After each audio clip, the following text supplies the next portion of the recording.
Bien content de vous retrouver. Nous allons voir ce que le Seigneur a mis sur mon cœur pour chacun de vous ce soir. Les autres vont nous rejoindre au fur et à mesure.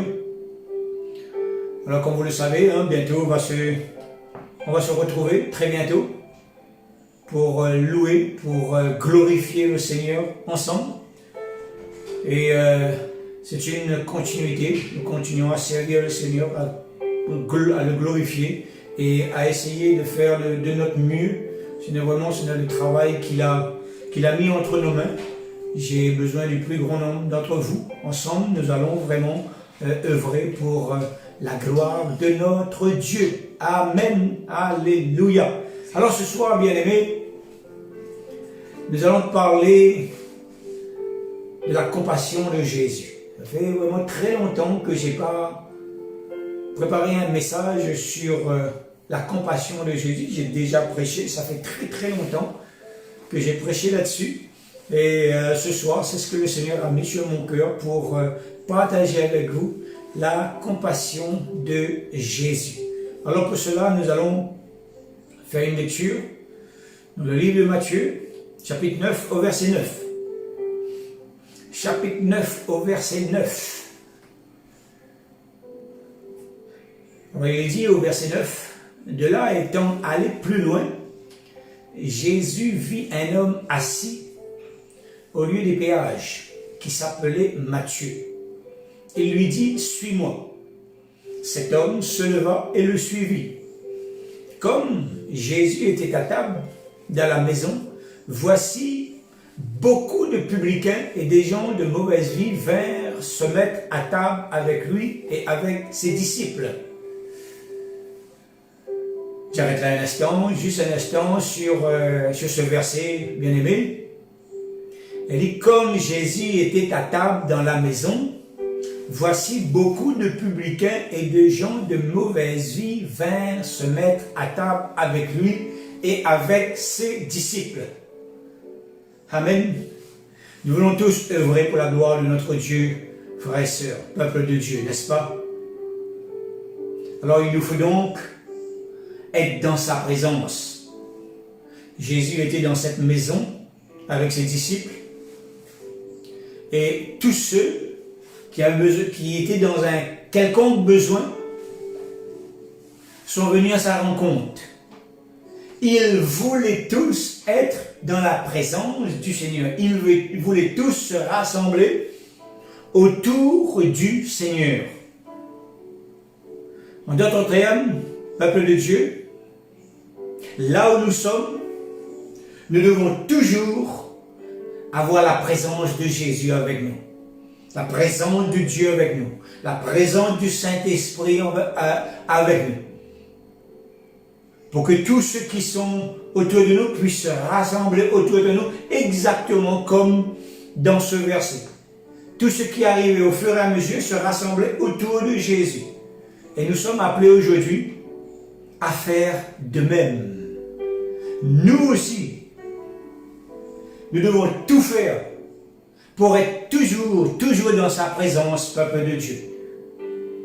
Son désir, lui, c'est de toujours demeurer dans notre maison, également de notre assemblée, partout où nous sommes, dans notre travail, partout. Son désir, c'est d'être avec nous. Mais est-ce que nous, notre désir, nous, est d'être constamment à ses côtés? Et est-ce que nous avons en nous vraiment entendu la conviction que Jésus, lui, il est avec nous? Soyons comme ces personnes, recherchons toujours la face de Dieu. Jésus doit avoir, comme je l'ai dit dimanche dernier, il doit avoir la première place dans nos vies. Rien ne doit être passé avant lui. Là où il y a la présence de Jésus, c'est là qu'il y aura du progrès. C'est là qu'il y aura du miracle et des prodiges, peuple de Dieu. Sa présence est indispensable pour nous qui sommes ses disciples. Nous ne pouvons pas marcher sans le Saint-Esprit, sans la présence du Seigneur, sans la présence du Père en nous. Le tout est de savoir quelle place nous donnons au Seigneur. Est-ce que nous lui donnons une place uniquement quand nous sommes en train quand je suis en train de préparer un message, quand vous êtes en train d'écouter un message? Ou est-ce que nous lui donnons vraiment toute sa place et nous lui laissons vraiment, ça veut dire, la totale et entière disposition de nos vies? Nous ne devons jamais oublier, peuple de Dieu, que nous sommes tous des instruments entre ses mains. Lorsque nous oublions cela, nous oublions qu'il est là. Et nous pouvons nous diriger de n'importe quelle voie qui ne sont pas ses voies à lui. Et c'est lui qui doit être au devant de toutes choses. Que ce soit nos projets, que ce soit n'importe quoi, tout ce que nous faisons, il doit être au devant de toutes choses. Et étant au devant de toutes choses, nous allons pouvoir agir avec sa puissance. Nous allons pouvoir parler avec sa puissance. Nous allons pouvoir faire ce que lui, il nous ordonne, il nous demande de faire, peuple de Dieu. Alors donnons-lui cette place d'honneur dans nos vies. Alléluia. Comme ces gens qui venaient à lui, qui étaient vraiment certainement dans des gros problèmes, mais ils se sont rassemblés autour de Jésus parce qu'ils ont compris que c'était Jésus leur solution. Et c'est Jésus-Christ qui est la solution de nous tous aujourd'hui. Et des gens de mauvaise vie vinrent se mettre à table avec lui et ses disciples. Alléluia. Dans notre temps que nous vivons, il y aura des gens également, exactement pareils, de mauvaise vie, vont venir à nous, vont vouloir se mettre à notre table. Ils sont en grand nombre autour de nous, en train de souffrir, peuple de Dieu. Ils sont à la recherche de quelqu'un qui serait prêt à les écouter. Et nous sommes les représentants du Seigneur sur terre. Et comme tous ces gens se sont regroupés autour de Jésus, ces gens aujourd'hui doivent se regrouper autour de nous. Mais est-ce que nous avons ce cœur que Jésus avait lorsqu'il était sur terre? Est-ce que nous avons cette compassion des âmes au-dedans de nous? Ils ont besoin de quelqu'un pour les conduire au Seigneur, comme d'autres l'ont fait avec nous lorsque nous sommes venus à lui, peuple de Dieu. On doit être des personnes vraiment capables de prendre soin de tous ceux qui vont arriver au fur et à mesure. Ils vont venir en grand nombre à partir de maintenant.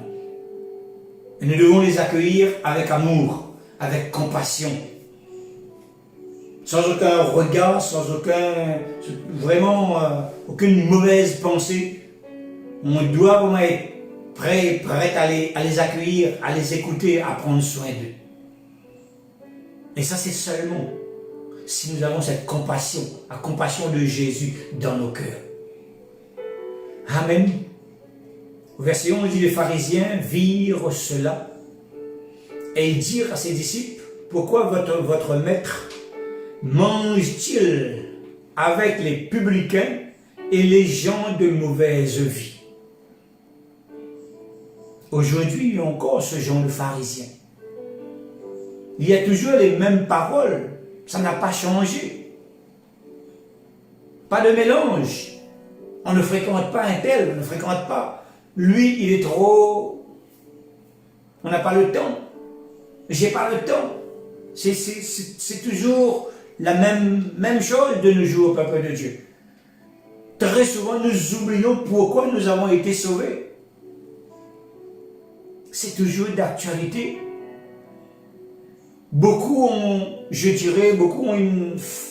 une compassion de façade. Beaucoup de chrétiens ont une compassion de façade. Ils n'ont pas ce manteau sur eux, le manteau que Jésus a déposé sur eux. Ils l'ont plus. Beaucoup, très souvent, on le laisse de côté. Et on ne voit pas.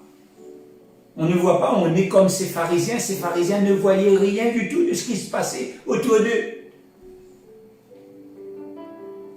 Jésus, lui, il avait vraiment compassion de ces personnes qui souffraient, de ces personnes qui étaient dans la détresse. Et cette compassion ne venait pas seulement Il y a quelque chose de normal en lui. Ça venait vraiment du plus profond de son être. De ce que Jésus ayant entendu et dit, ce ne sont pas ceux qui se portent bien, qui ont besoin de médecins, mais les malades. Qui sont ceux qui se portent bien dans ces versets, peuple de Dieu? Et qui sont ceux qui sont ces malades? Ceux qui se portent bien, ce sont ceux qui ont Jésus dans leur vie. Ils ont fait du Seigneur leur maître. Toute leur existence repose sur le Seigneur. Ils ont goûté au bien-être de Dieu, ils sont heureux. Malgré les aléas de la vie, ils sont en paix et ils demeurent dans la joie. Est-ce que c'est votre cas ce soir? Ils sont assurés de leur salut. Et ils attendent patiemment le retour de Jésus pour vivre leur éternité auprès de Dieu. Est-ce que nous vivons dans cette paix? Est-ce que nous avons vraiment cette assurance en nous? La compassion de Jésus nous apporte cela également. Parce qu'au travers de la compassion, nous allons voir tout à l'heure, il y a l'amour de Dieu, il y a l'amour de Jésus, il y a l'amour du Saint-Esprit qui nous enveloppe, frères et sœurs. Et ceux qui sont malades, ce sont tous ceux qui sont au dehors. Tous ceux qui ne sont pas encore en Jésus-Christ, qui n'ont pas encore eu la chance de le rencontrer. Et fort possible, peuple de Dieu, que c'est un peu de notre faute, à nous, tous, de qui sont encore dehors. Parce que très souvent, nous ne faisons pas à ce que nous sommes appelés à faire dans le Seigneur, peuple de Dieu. On pense qu'à nous, très souvent c'est le cas, et on oublie ce qui est primordial dans le Seigneur. On oublie que notre travail en tant que disciple, c'est de parler de Jésus. C'est de semer sa parole dans le cœur de tous ceux qui sont encore au dehors. Répandre la compassion de Jésus partout autour de nous. Mais nous-mêmes, très souvent, nous l'oublions. Et Jésus vient nous le rappeler, comme toutes les petites choses qu'on oublie. Et dans chaque prédication, il est là pour nous le rappeler. Des choses pourtant si simples. Des choses qui devraient vraiment se faire normalement dans nos vies de tous les jours. Mais il faut être sincère avec nous-mêmes. Très souvent, nous les oublions. On n'a pas le temps. On est pressé par nos activités. Et on est comme ces pharisiens, on ne voit plus ces gens qui souffrent autour de nous. Il y en a une multitude de personnes qui sont en train de souffrir tout autour de nous, mais nous ne les voyons pas. Et Dieu ce soir nous demande d'ouvrir nos yeux et de regarder cela. Amen. 1 Timothée chapitre 2 verset 3 nous dit ceci: cela est bon et agréable devant Dieu, notre Sauveur, qui veut que tous les hommes soient sauvés et parviennent à la connaissance de la vérité. Car il y a un seul Dieu et aussi un seul médiateur entre Dieu et les hommes, Jésus-Christ homme. Son désir à lui, c'est que tous puissent entendre la parole de Dieu. Tous puissent avoir à un moment de leur vie vraiment un choix face à eux. Ils auront ce choix face à eux lorsque nous allons faire à ce quoi nous sommes appelés à faire, peuple de Dieu. Et pour pouvoir donner quelque chose, il faut au préalable le posséder, cette chose. Si je suis moi-même vide de compassion,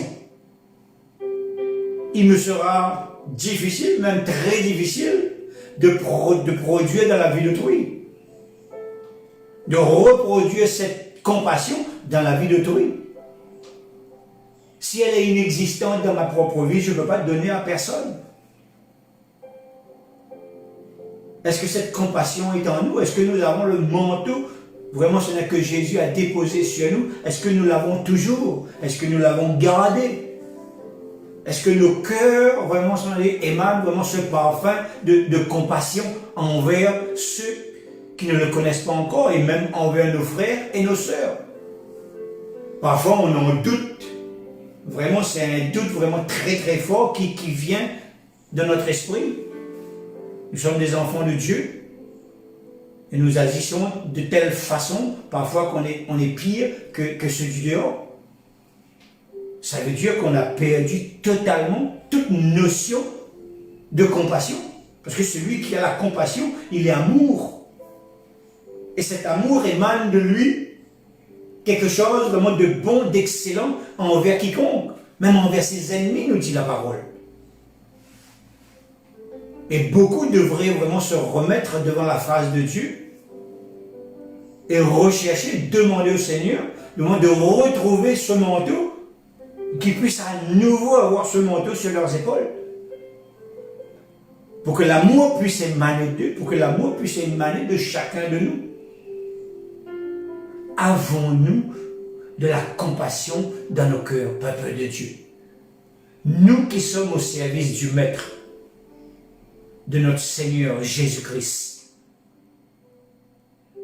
Normalement, ça devrait être le cas. Mais très souvent, la réalité, elle est tout autre, peuple de Dieu. Et il faut que ça change. Pour pouvoir servir véritablement le Seigneur, nous ne pouvons pas le servir sans cette compassion-là. Parce que si nous n'aimons pas, Dieu est amour. Pour pouvoir travailler pour lui, pour pouvoir travailler comme lui, il faut au préalable avoir ce que lui, il a. Et il nous l'a donné. Nous l'avons perdu. Nous l'avons mis de côté. Mais lui, il nous l'a donné. Il nous l'a donné à tous. Amen. Matthieu chapitre 9, verset 13. Je continue le texte. Il dit, allez apprendre ce que signifie je veux la compassion et non le sacrifice. Le Seigneur nous demande si nous ne savons pas ce que ça veut dire. On peut apprendre, on peut savoir. Allez apprendre ce que signifie je veux la compassion et non le sacrifice. Dans votre version, peut-être qu'il est dit miséricorde, mais c'est la même chose. J'ai pris une version qui est donnée, qui parle de la compassion. Mais si dans votre Bible elle écrit miséricorde, c'est la même chose. Car je ne suis pas venu appeler les justes, mais des pécheurs. D'ailleurs, avant d'être juste, là, il faut passer par Jésus-Christ, sinon il n'y a pas de juste dans ce monde. On est des justes en Jésus-Christ. Ces pharisiens avaient une façon de penser selon la loi. Parce qu'ils faisaient, ils pratiquaient la loi, ils faisaient leurs sacrifices, ils montaient au temple, ils faisaient le sacrifice et ils pensaient qu'ils étaient clean devant Dieu. Et ils pensaient qu'ils pouvaient être les privilégiés de Jésus. C'était tout le contraire, peuple de Dieu. Tout le contraire, ils n'avaient rien compris. Les yeux étaient bouchés, les oreilles étaient fermées. Ils ne voyaient plus et ils n'entendaient plus rien de ce qui se passait autour d'eux. Les gens pouvaient tomber, mourir. Pour eux, c'était quelque chose tout à fait banal. Mais Jésus, ce banal, lui, il le voyait vraiment, il le ressentait au plus profond de lui. Et ces pharisiens, eux, ils auraient préféré que Jésus vienne à leur table. Pas eux venir à Jésus, Jésus qui vienne à leur table à eux. Ils se prenaient au-dessus de Jésus. C'est incroyable, peuple de Dieu. d'être aussi fermé et aussi bouché qu'un pharisien. Aujourd'hui, on peut retrouver la même chose dans la vie de certaines personnes. On pourrait dire dans les religions, mais les religions ne nous intéressent pas, mais dans la vie de certains chrétiens. Ils se voyaient si importants, tellement importants, que les faibles, ceux qui étaient autour de Jésus, pour eux, ils n'avaient pas leur place autour de lui. Pourtant, Jésus, lui, voyait leur souffrance. Et il voyait que ça. Et il était vraiment très heureux de les accueillir autour de lui. Il a pris le temps qu'il fallait pour s'occuper d'eux. Et ces pharisiens, eux, ne comprenaient pas. Pourquoi Jésus agissait de telle sorte? Pourquoi Jésus se mettait à la table des gens de mauvaise vie? Mais tout simplement parce que Jésus voulait leur donner une bonne vie. Une vie qui valait la peine d'être vécue. Et c'est toujours le cas aujourd'hui, peuple de Dieu. Jésus veut pour chacun de ceux qui sont en dehors, de ceux qui sont en train de souffrir, Jésus désire au plus profond de lui que ces personnes puissent avoir une vie conforme à ce que lui, il a établi, à ce que lui, il a payé la dette pour ces personnes comme pour nous. Alléluia. Et aujourd'hui, il n'y a plus de compassion. Chacun pour soi. On a entendu chacun pour ça, Dieu pour tous. Mais ça ne marche pas comme ça. C'est parce que nous enseignent les évangiles, la parole de Dieu. Au contraire. Il nous enseigne vraiment à aimer, à être la copie conforme de notre Maître. Tout ce qu'il est, nous devons l'être exactement pareil aujourd'hui. Alléluia. Matthieu chapitre 9, verset 35. Matthieu chapitre 9, verset 35. Il dit, Jésus parcourait toutes les villes et les villages, enseignant dans les synagogues, prêchant la bonne nouvelle du royaume et guérissant toutes les maladies et toute infirmité. Voilà ce qui était enseigné. Prêchant la bonne nouvelle du royaume. Nous devons continuer à prêcher la bonne nouvelle du royaume. Ce n'est pas la dénomination qui va vraiment intéresser le Seigneur. C'est le travail que nous allons faire comme lui, il l'a fait. Et lui désire que nous puissions le faire dans la plus grande unité entre le peuple de Dieu et le peuple de Dieu. Que l'amour puisse être véritable entre nous. Enseigner, parler de Jésus, attirer le plus grand nombre à Jésus, c'est ce que nous sommes appelés à faire, peuple de Dieu. À nous de reproduire cela dans nos vies, tout autour de nous. À nous être des Jésus en personne, partout où nous nous trouvons. Là où Dieu nous a établis, nous allons devoir être vraiment, c'est-à-dire la personne de Jésus-Christ.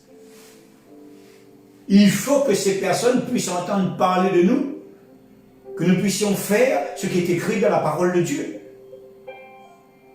Et tous ceux qui seront dans la souffrance, tous ceux qui seront vraiment dans une détresse quelconque, ils vont accourir à nous, puisque nous sommes Jésus. Nous serons les Jésus, tous ensemble. On a la possibilité d'être cela, peuple de Dieu. Il dit, voyant la foule, il fut ému de compassion pour elle. Est-ce que nous, quand nous voyons ces gens dans la souffrance, est-ce que vraiment notre intérieur nous travaille? Est-ce que nous avons pitié de ces personnes? Est-ce que nous avons envie de faire quelque chose pour que ces personnes puissent se sortir de leurs problèmes? C'était le cas de Jésus. Voyant la foule, il fut ému de compassion pour elle, rempli d'amour. Son intérieur frissonnait, bouillonnait de tristesse, comme ceux qui étaient dans ce cas. Il dit parce qu'elles étaient languissantes et abattues, comme des brebis qui n'ont point de berger. C'est exactement ce qui se passe aujourd'hui autour de nous.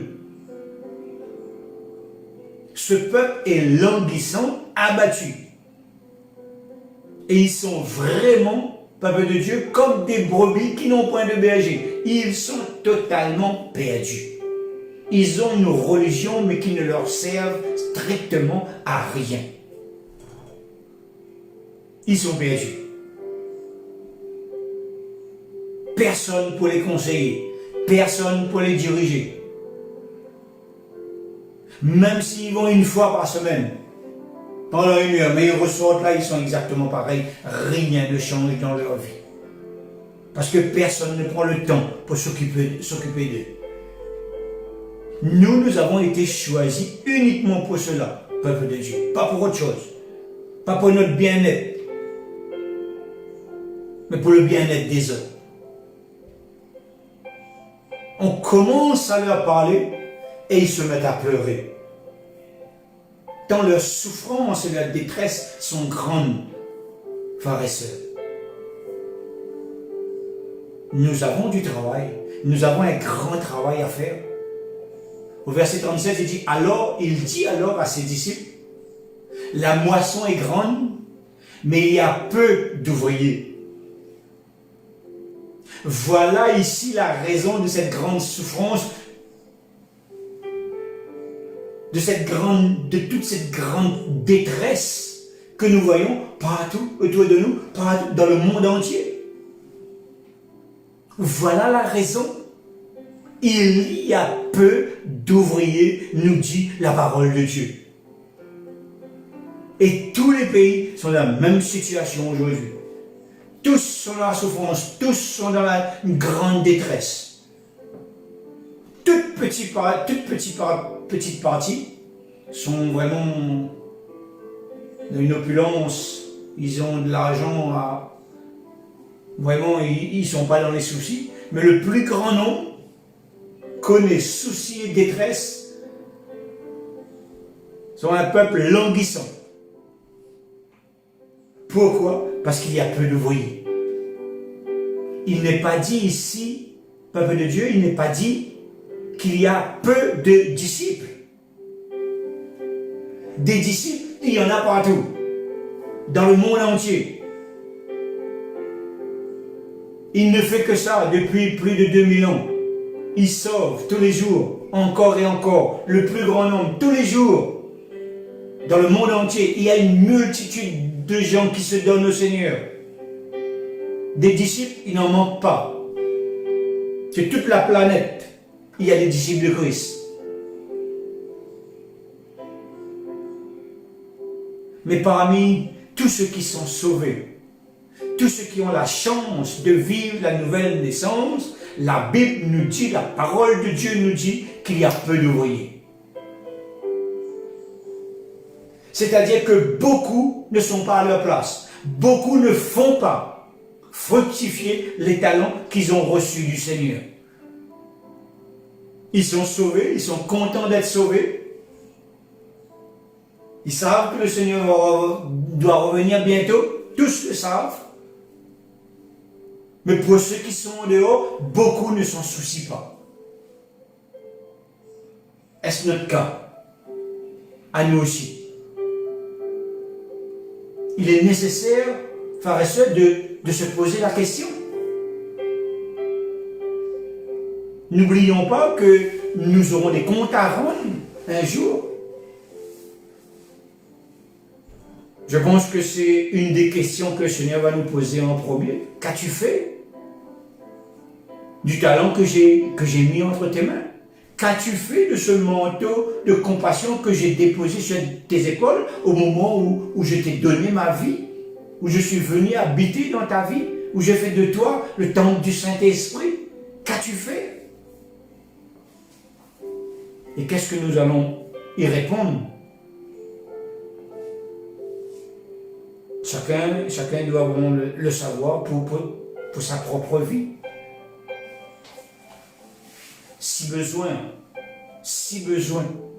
laissons le Seigneur nous renouveler ce soir de son manteau de compassion. Il dit, priez donc au verset 38, priez donc le maître de la moisson d'envoyer des ouvriers dans la moisson, dans sa moisson. Pas dans la moisson, mais dans sa moisson. Priez donc le maître, tous ceux qui sont en Jésus-Christ, leur rôle. Au verset 38, il est dit, priez. La prière est encore une clé ici de bénédiction, de grâce, de puissance. La prière. Ceux qui sont remplis de la compassion de Jésus, ce sont ceux qui prient. Ce sont ceux qui passent du temps dans la prière. Il ne peut y avoir de compassion dans la vie d'un disciple qui ne prie pas. C'est pour ça qu'il y a très peu d'ouvriers.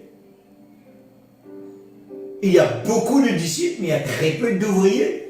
Parce que le plus grand nombre de disciples ne prient pas. La prière est quelque chose de primordial dans la vie du chrétien. Il n'y a pas de compassion sans prière. La prière, vraiment, c'est le moteur. Et beaucoup de disciples sont des voitures sans moteur. Alléluia. Peut-être que vous n'êtes pas d'accord avec moi, mais moi je vous le dis ce soir, ceux qui ne prient pas, nous devons nous voir comme des voitures qui n'ont pas de moteur. On lève le capot, il est vide à l'intérieur.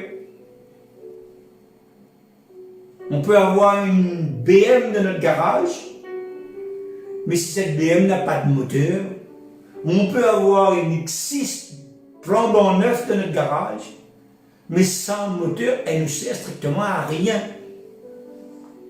C'est l'image du chrétien qui ne prie pas.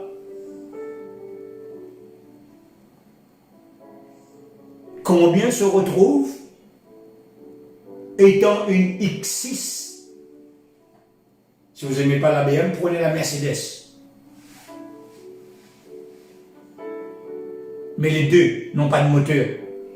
Parce qu'il n'y a pas une vie de prière, parce qu'il n'y a pas une vie de sanctification, parce qu'il n'y a pas une vie de sainteté, parce qu'il n'y a pas ce manteau de gloire qui repose sur les épaules de ce disciple.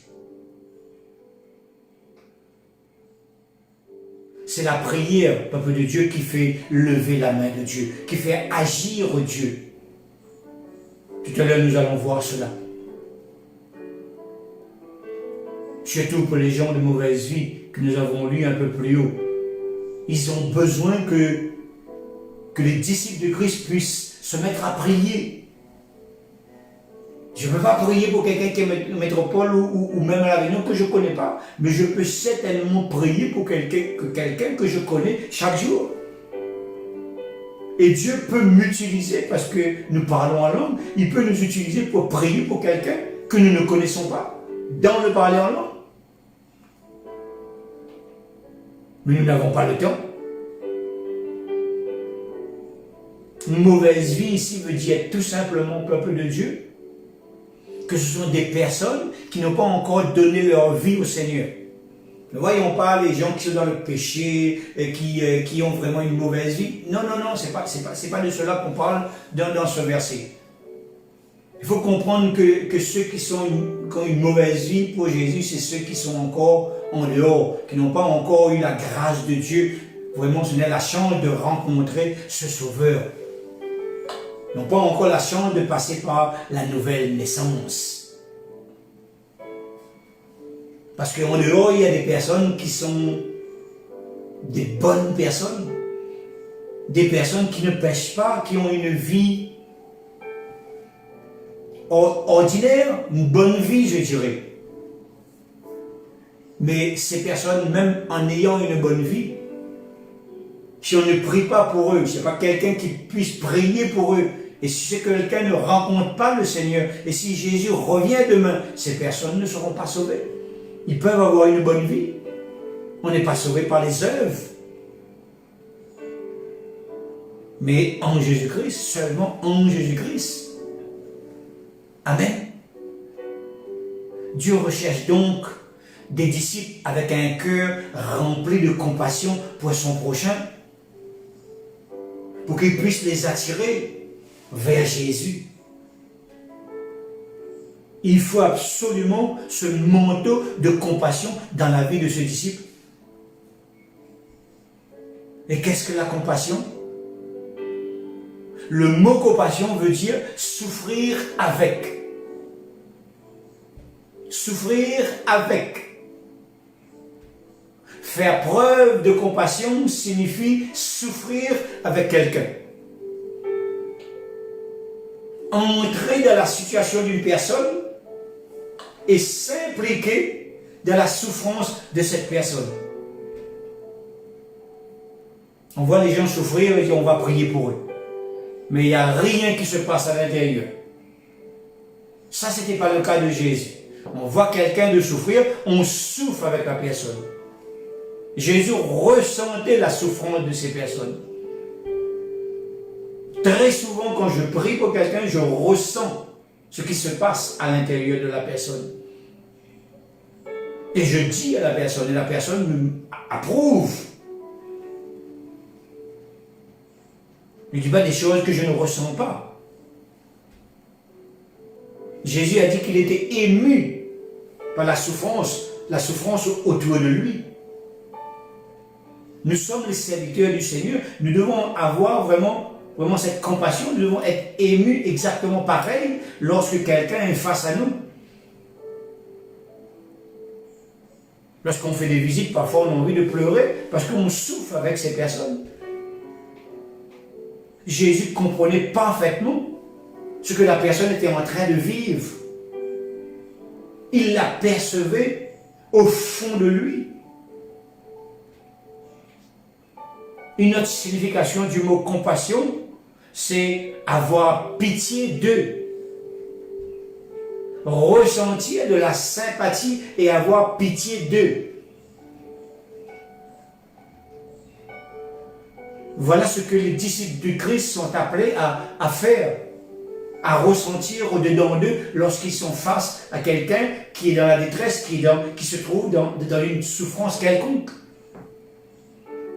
On ne peut pas rester vraiment sans agir, sans vouloir faire quelque chose, sans ressentir quelque chose, si nous avons ce manteau de compassion chez nous. C'est impossible. Amen. Le psaume 86, verset 15, nous dit ceci: mais toi, Seigneur, tu es un Dieu miséricordieux et compatissant, lent à la colère, riche en bonté et en fidélité. Lui, quelqu'un qui souffre, il le voit. Et son désir, c'est de tout faire pour que cette personne ne puisse souffrir. Même si cette personne est dans une situation de péché grave, il est lent à la colère, sa colère ne va pas se mettre en action. Non, Jésus s'est donné à la croix pour que cette colère ne soit plus comme du temps de l'Ancien Testament. Nous sommes sous la grâce, merci Seigneur. Cette fois le juge tombe, le Seigneur le relève. Quel que soit son péché, Dieu est amour. Dieu est amour, nous ne devons pas voir Jésus, notre Sauveur, comme un père fouettard. Il est amour, dans toutes les situations, il est amour. Quelle que soit la situation, il sera là pour relever son enfant. Quelle que soit ta situation, lui te dit qu'il veut te relever. Si tu es tombé, quel que soit le péché, lui te relève. Tu as encore le temps. Repens-toi et tu es à nouveau dans la présence de Dieu. Parce que ton Dieu est un Dieu vraiment glorieux. Ton Dieu est un Dieu rempli d'amour. Jamais il va pointer le doigt sur toi. Jamais il va pointer le doigt sur quiconque. Sinon, il ne serait pas mort sur la croix pour nous. C'est merveilleux de marcher avec le Seigneur, mes frères et sœurs. C'est merveilleux de savoir que nous avons un Dieu compatissant à notre égard. Parce que nous allons broncher d'une façon ou d'une autre. Nous allons pécher d'une façon ou d'une autre. Mais au moment où nous reconnaissons que nous avons péché, lui, il est là pour nous relever. N'acceptez jamais une réprimande de quiconque. Mais lorsque vous entendez une parole, alors recevez cette parole comme si Jésus vous tendait la main. Parfois, nous, prédicateurs, nous faisons des erreurs. Dans notre langage, nous faisons des erreurs. Mais vous ne devez pas regarder à cela, mais vous devez connaître qui est véritablement Jésus. Qui est véritablement Jésus? Jésus est celui qui est rempli de compassion pour tous ceux qui se sont donnés à lui. Amen. Mais toi, Seigneur, tu es un Dieu miséricordieux et compatissant envers chacun de nous. Alléluia. L'exemple du peuple d'Israël en Égypte, frères et sœurs. La parole de Dieu nous dit que ce peuple poussait des cris, des gémissements, des lamentations envers Dieu chaque jour. La souffrance était vraiment très grande. Ils n'en pouvaient plus. Et chaque jour, ils criaient à Dieu. Ils étaient dans la douleur. Dieu avait le regard fixé sur eux. Dieu a entendu leurs cris. Et il a eu compassion d'eux. Il a déposé sur Moïse le manteau de compassion pour son peuple. Sans ce manteau, personne ne peut aimer. Sans ce manteau, notre prochain on sera toujours dans l'indifférence envers eux. Moïse est resté 40 ans dans la maison de Pharaon. Il ne s'est jamais soucié de ce peuple pendant toutes ces années.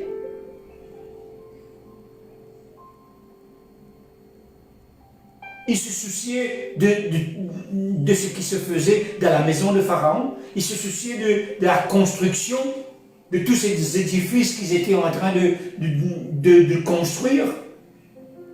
Et qui l'utilisait pour construire ces édifices? Ce peuple qui était dans la souffrance. Il ne se souciait pas d'eux. Mais au moment où Dieu est venu dans sa vie, au moment où Dieu a déposé son manteau sur les épaules de Moïse, il y a quelque chose d'extraordinaire qui s'est passé. Il a été totalement transformé, peuple de Dieu. Et il a commencé à ressentir de la douleur, de la pitié pour le peuple de Dieu, pour ses frères et ses sœurs. Avant, il était ignorant, avant, il ne se souciait de rien parce qu'il n'avait pas reçu de Dieu. Ceux qui ne reçoivent pas de Dieu aujourd'hui, ils sont exactement dans le même cas de Moïse avant de connaître le Seigneur. La différence avec Moïse et beaucoup de ceux d'aujourd'hui, c'est que Moïse, lui, lorsqu'il a reçu le manteau, il ne l'a plus abandonné.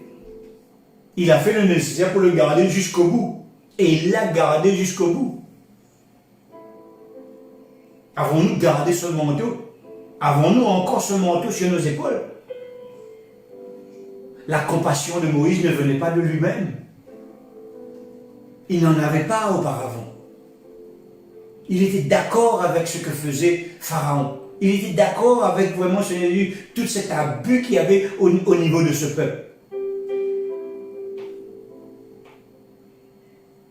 Il était face à lui, ses esclaves.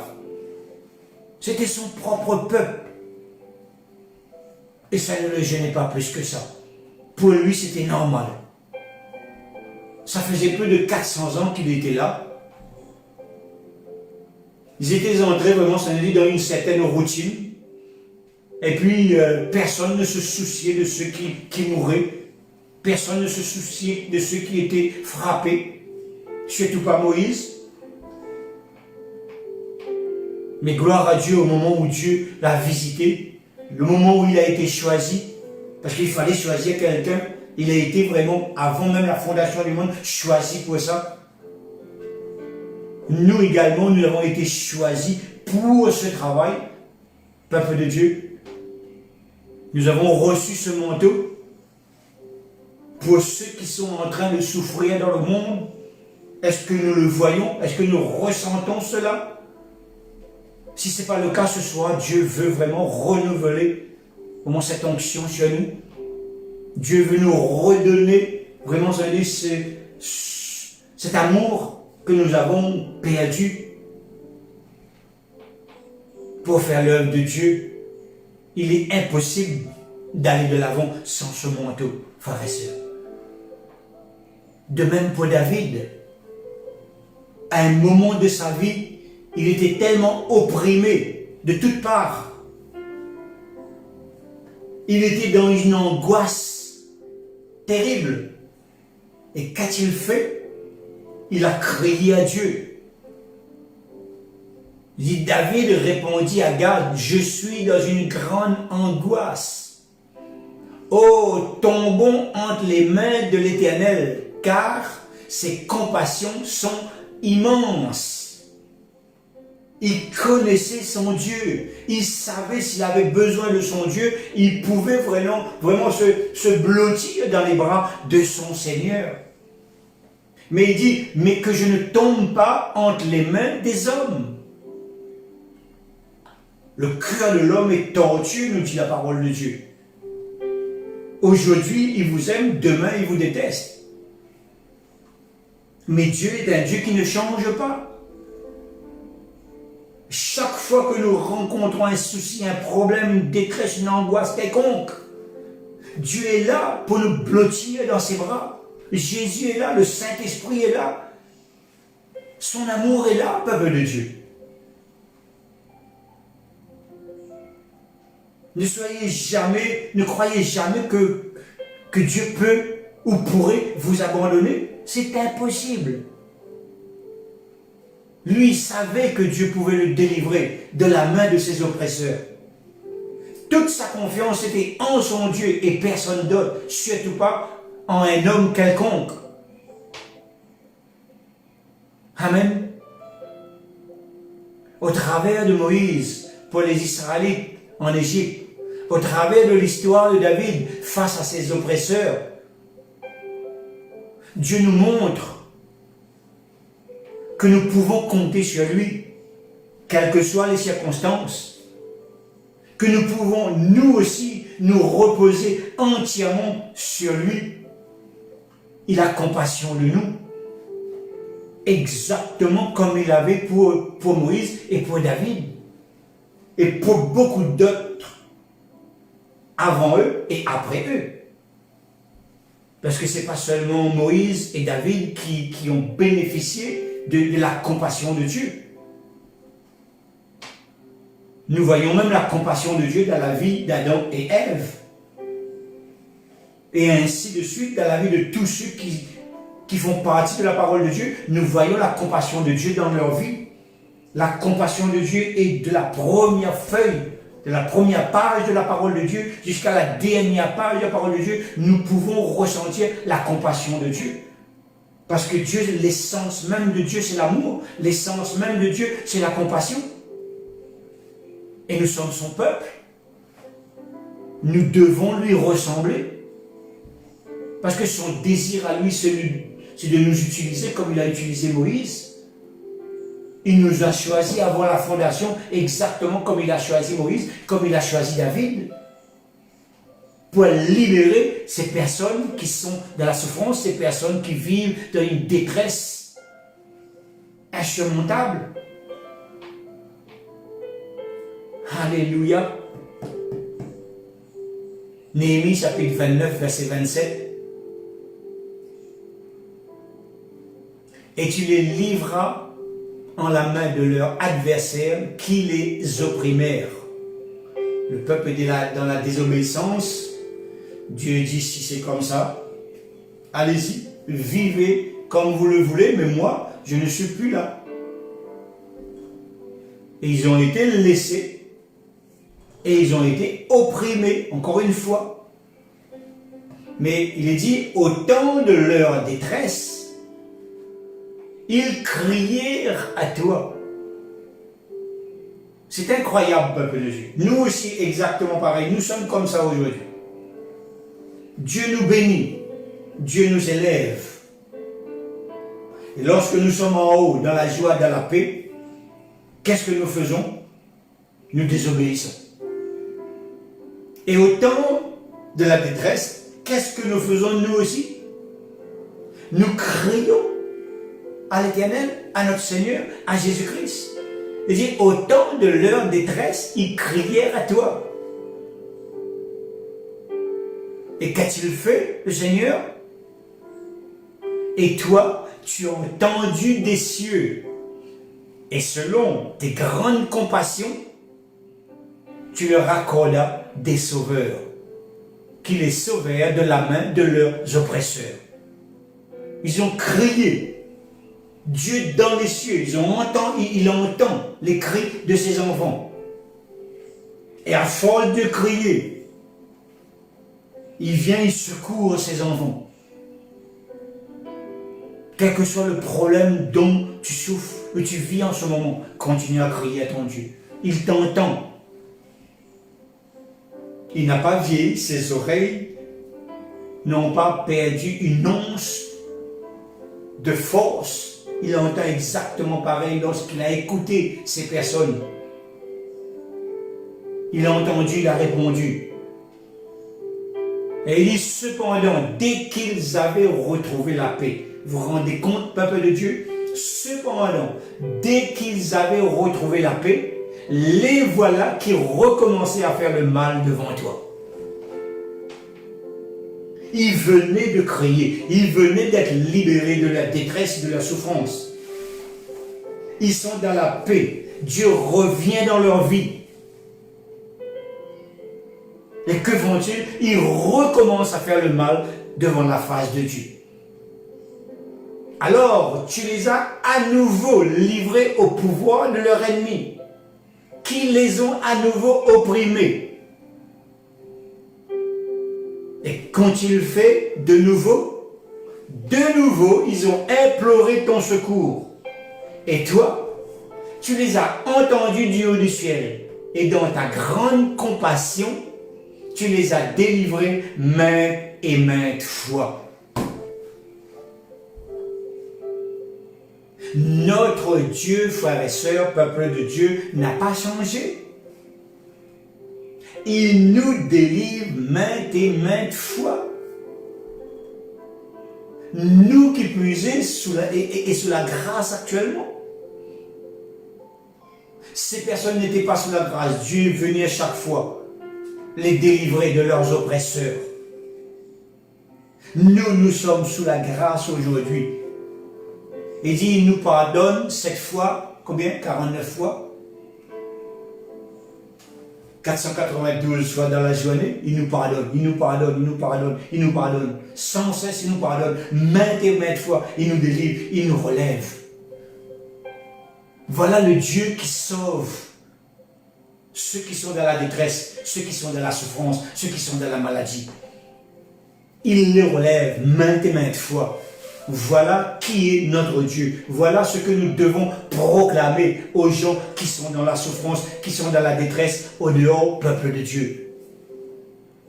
Ce n'est pas un Dieu qui frappe, ce n'est pas un Dieu qui punit. Ce n'est pas un Dieu qui envoie la malédiction. Non, non, non, c'est terminé, c'est cela. Dieu, le Dieu de la compassion. Dieu, le Dieu d'amour. Quelles que soient les circonstances, si nous crions à lui, il vient et il nous relève. C'est merveilleux. Ah, si vous étiez en face de moi, là, il y avait un applaudissement.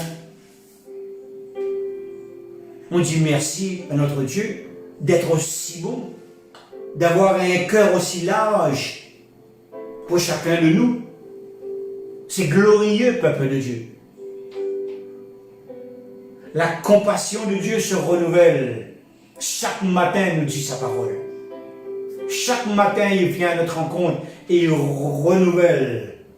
Comme si ceux d'hier n'étaient plus de bonne qualité. Le matin, il vient à notre rencontre et il déverse le paquet de chez nous. C'est nouveau, c'est frais. Tu peux compter sur moi durant toute la journée. Je suis là à tes côtés. Ne t'inquiète pas, je suis à tes côtés. Fais en sorte de vivre selon mes commandements. Fais en sorte de vivre pour le mieux. Si tu n'y arrives pas, appelle-moi. Je viendrai à ton secours. Ce n'est pas merveilleux, frères et sœurs? Alléluia. Lorsque Jésus a vu ses amis pleurer sur la tombe de Lazare, il a éprouvé de la compassion pour eux et lui aussi, il s'est mis à pleurer avec eux.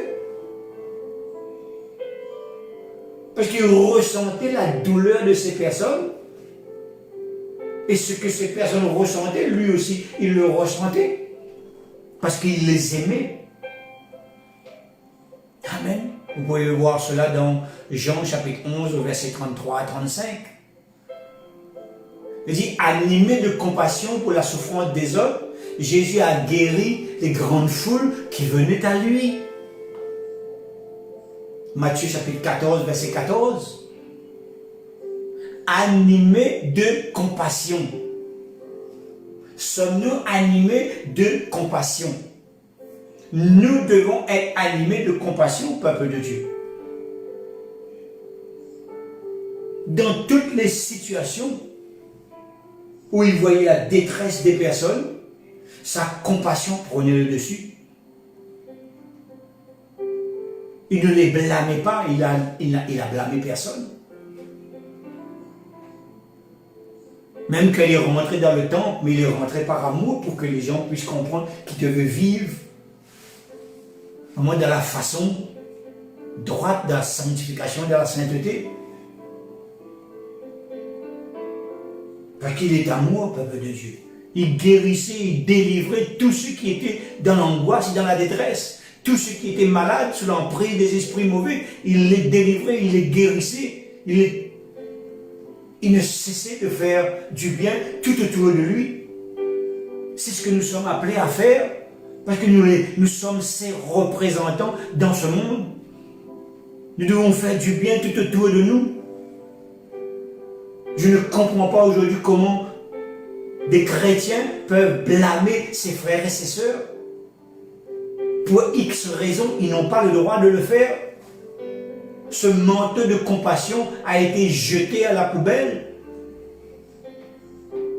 Notre Dieu n'a pas changé. Il peut faire encore la même chose aujourd'hui. Si nous avons besoin de compassion, il peut revenir et nous redonner ce que nous avons perdu, ce que nous avons laissé de côté. Il suffit de lui demander. Il suffit de crier à lui.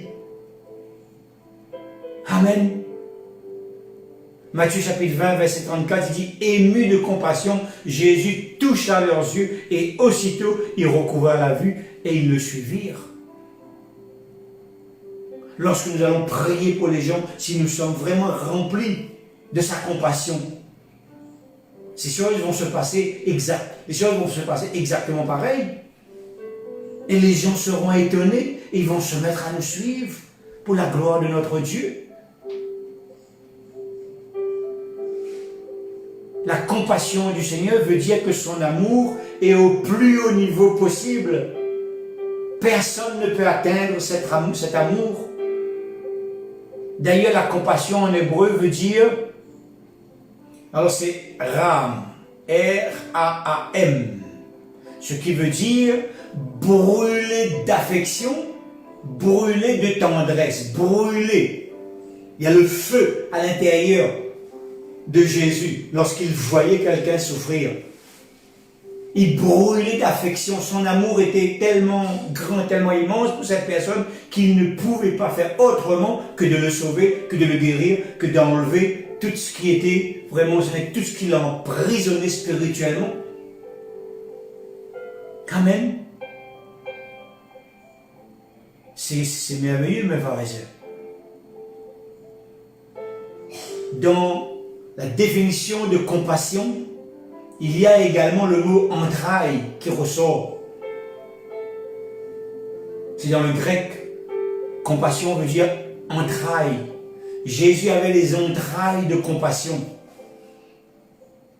Il avait les sentiments maternels, paternels pour ceux qui étaient dans la souffrance. Ces sentiments, il les ressentait au plus profond de lui-même lorsqu'il était face à ces personnes qui étaient malades ou qui étaient sous l'emprise d'esprits mauvais. Au-dedans de lui, ça bouillonnait et il fallait faire quelque chose, il fallait les délivrer, il fallait les guérir. Il parlait même de la douleur d'enfantement. Jésus ressentait cette douleur qu'une femme pouvait ressentir au moment de l'enfantement. Lui, il le ressentait, cette douleur, mais à cause de la détresse, à cause de la souffrance du peuple. Alors même si nous ne ressentons pas cette douleur, mais il peut vraiment nous utiliser pour que nous puissions comprendre en ayant cette compassion au-dedans de nous, peuple de Dieu. La compassion signifie sensibilité à la douleur, au malheur d'autrui. On est sensible à ce que l'autre est en train vraiment d'endurer comme souffrance. L'attitude intérieure nous pousse à aider ces personnes. Ce sont ceux vraiment qui sont remplis de la compassion de Jésus qui peuvent vraiment agir de la sorte. Et il n'y a rien à payer, c'est gratuit. C'est gratuit. Rien à payer. Dieu donne à qui veut le recevoir. Vous et moi, nous pouvons le recevoir ce soir, si nous le voulons sincèrement. Si nous voulons nous mettre vraiment au service du Maître, il nous donne ce dont nous avons besoin. Ému de compassion, il toucha les yeux. Et aussitôt, il recouvra la vue. Enfin, c'était un miracle vraiment où nous voyons vraiment cette compassion avec vraiment une puissance incroyable. La compassion, c'est la puissance de Dieu. C'est une puissance qui détruit les œuvres du diable, qui détruit les infirmités. C'est une puissance qui donne la vie. Oh, qu'elle est agréable. Oh, que nous devons vraiment la posséder, vraiment, dans toute sa splendeur, dans toute sa grandeur, peuple de Dieu. Juste par amour, juste par compassion, il pouvait reculer, faire reculer les œuvres du diable. Si nous avons cet amour, nous allons faire la même chose. Que tes compassions viennent sur moi. Le psaume 119, verset 77. Le psaume 119, verset 77. Que tes compassions viennent sur moi pour que je vive. La compassion de Jésus apporte la vie dans nos vies. Sa vie dans nos vies. Et sa vie apporte la paix. Sa vie apporte la joie. Sa vie apporte le bonheur. Même étant dans des difficultés, nous avons cette joie, ce bonheur, cette tranquillité en nous.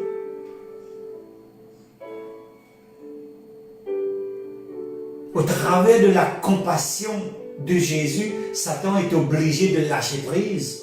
Les démons sont obligés de lâcher prise. Parfois, les démons ne partent pas parce qu'ils voient le cœur de celui qui prie. Comme le cœur de celui qui reçoit la prière. s'il y a le moindre zèle amer dans le cœur, le démon, lui, il le détecte et il ne répond pas aux ordres qui est donné par celui qui prie. Et la personne reste exactement dans le même état. Il n'y a pas de changement. Il faut avoir reçu le manteau de compassion pour avoir les résultats positifs dans l'imposition des mains.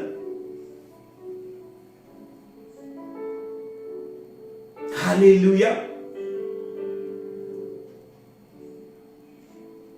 Alléluia. On peut avoir des résultats, oui, mais ça sera des tout petits résultats. Mais elle sera beaucoup plus grande si on porte ce manteau. Et nous devons porter ce manteau. Tous ceux qui travaillent autour de moi, nous allons devoir porter ce manteau. Nous allons devoir y travailler pour que ce manteau puisse vraiment faire partie intégrante de nos vies. Parce que nous sommes appelés à faire des grandes choses. Alléluia. Et comme un père a compassion de ses enfants, l'Éternel a compassion de ceux qui le craignent. Là également, c'est quelque chose de primordial, la crainte de Dieu dans nos vies. Quelle place nous donnons à la crainte de Dieu dans nos vies? Le respect de Dieu, le respect de sa personne, le respect de ses commandements. C'est lui rendre hommage, avoir égard à sa personne, à ce qu'il est. Proverbe chapitre 8, verset 13 nous dit, la crainte de l'Éternel, c'est la haine du mal. L'arrogance et l'orgueil, la voie du mal et la boue perverse, voilà ce que je hais. Et nous devons, nous également, haïr ces choses. Si nous voulons porter le manteau de compassion de Jésus sur nos épaules, avoir la crainte de Dieu dans nos cœurs. Au travers de ce verset, nous comprenons très bien, mes frères et sœurs, que la crainte de Dieu, c'est la haine du mal dans son ensemble. C'est détester le mal, tout mal. La Bible nous parle de la boue menteuse, de la bouche menteuse, excusez-moi, de la bouche menteuse, des mauvaises actions, la haine, l'arrogance, l'orgueil ne doit pas faire partie de nos vies. Cela empêche la crainte de Dieu de s'installer dans nos cœurs. Et il y en a des exemples, comme je vous l'ai dit tout à l'heure, partout dans la parole. Que ce soit dans l'Ancien Testament, dans le Nouveau Testament, peuple de Dieu. Si vous voulez avoir encore davantage d'enseignements sur la compassion, il suffit d'ouvrir votre Bible. Dans n'importe quelle page, vous allez trouver la compassion de Dieu. Parce que la parole de Dieu, c'est l'amour. Amen. J'espère que ce message vous a enrichi, vous a fortifié ce soir. Et prenez le temps d'y réfléchir. Dieu a besoin de chacun de nous. Dieu veut nous utiliser là où nous sommes, là où nous sommes en train de nous établir. Dieu a besoin de nous. Mais sans ce manteau, nous serons exactement comme les autres. Nous ne voulons pas être supérieurs aux autres. Nous voulons être ce que Jésus veut que nous soyons. Tout simplement. Les autres, ça ne nous regarde pas. Mais regardons à nous-mêmes, à ce que Dieu nous appelle à faire, avec les outils qu'il nous donne. Je le répète, c'est gratuit. Alors profitons d'une chose qui est gratuite. Alors pour une fois que c'est gratuit, ne la refusons pas. Amen. Alléluia. Prions un instant tous ensemble. Père, dans le nom de Jésus, je te rends grâce. Je te loue, je te bénis. Je te remercie pour ces paroles, ce temps de prédication. Merci pour tes bontés, merci pour ton amour, Merci pour ta grâce. Seigneur, quand tu parles, tu agis selon ta parole. Nous avons parlé de compassion ce soir et je sais que tu es prêt, toi, à déverser, à repositionner ce manteau sur nos épaules ce soir, alors que chacun de nous qui avons réellement ce désir, je proclame que toi, tu viens nous visiter en ce moment même. Tu connais les cœurs, tu as entendu les cris, tu as entendu les requêtes, les demandes qui viennent vraiment du plus profond du cœur. Alors, Père, dépose ce manteau sur nos épaules. Et apprends-nous davantage à avoir compassion de ceux qui vivent les moments difficiles, de ceux qui sont dans la détresse. Que nos bouches soient vraiment une source de bénédiction pour nos prochains, même pour ceux qui nous maltraitent, même pour ceux qui ont envie d'être nos ennemis, que nos bouches puissent servir vraiment à les bénir et à prier pour eux.